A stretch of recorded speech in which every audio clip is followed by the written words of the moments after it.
taking a lot of time, of course. Each change takes a period of years and years, and maybe a whole generation. But in France, for example, this change has taken place in a very fast way. When I moved to France from Spain 1.5 years ago, this fashion of organic supermarkets was just starting. I only knew about one in Paris. Now we have supermarché bio all over in all the neighborhoods. So people are really jumping on this, even if it is a fashionable train, but or a train of a new fashion. But people are really, they are getting more conscious about it. And if you start this in a small community, it's going to grow all over.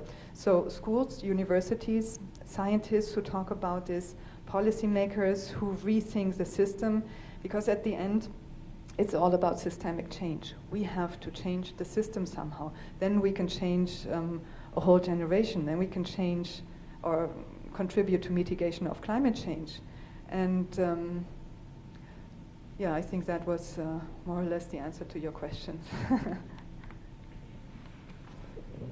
Thank you. Anne-Marie, thank you very much. This is fascinating, and congratulations for developing an approach where you bring together the lower order need, the basic human need for food, and the sort of higher self-actualizing need for art and expression. Because often we think that you need to do the food first, and then you do the art, and you're saying, no, let's work them together because they work hand in hand. I'm interested in your process, and specifically perhaps in Good Food India, about how you went about identifying the areas of focus in each of the 5 cities, what that process was like to decide on what you're going to focus on. Could you speak to that? Yes, that's a very good question, actually.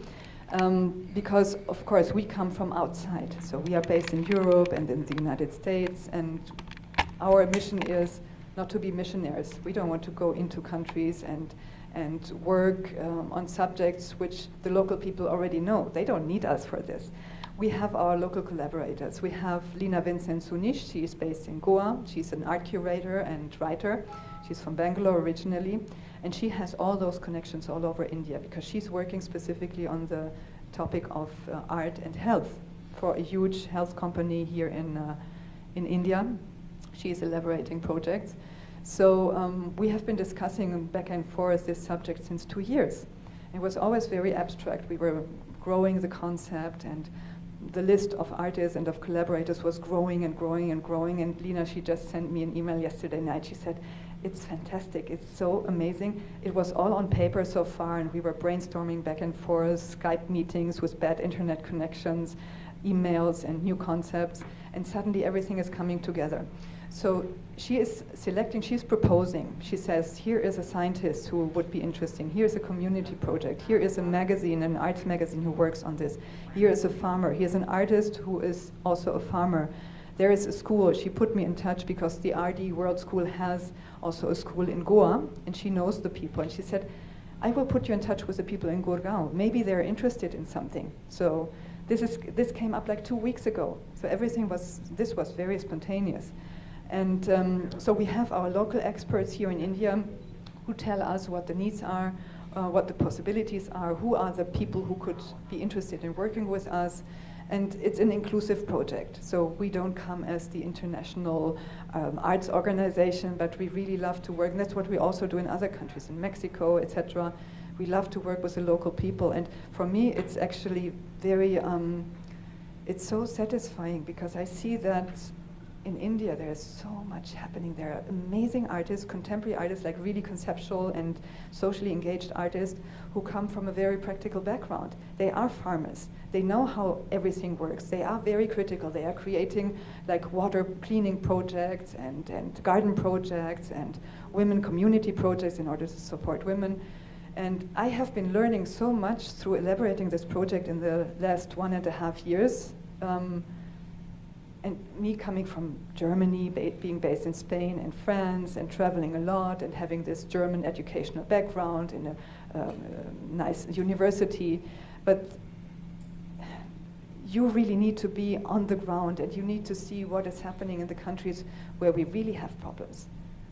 In Europe, we live in our comfort zone, even if there is a lot of debt, even if there is a lot of financial crisis, but at the end we are living a comfortable life. When you go to countries like India, where you talk with the people who are really confronting huge problems, then you see what real issues are.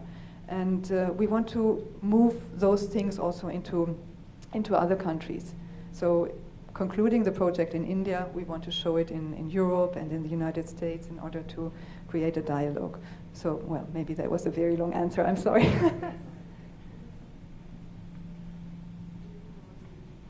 Yeah, then thank you very much for coming here and for your attention and for your smart questions, which are always inspiring for us as well, because we want to improve. We don't want to be like on the status quo level, but we really always want to learn and to improve and to include all the critical questions and trying to find solutions for our future projects. So thank you very much for coming.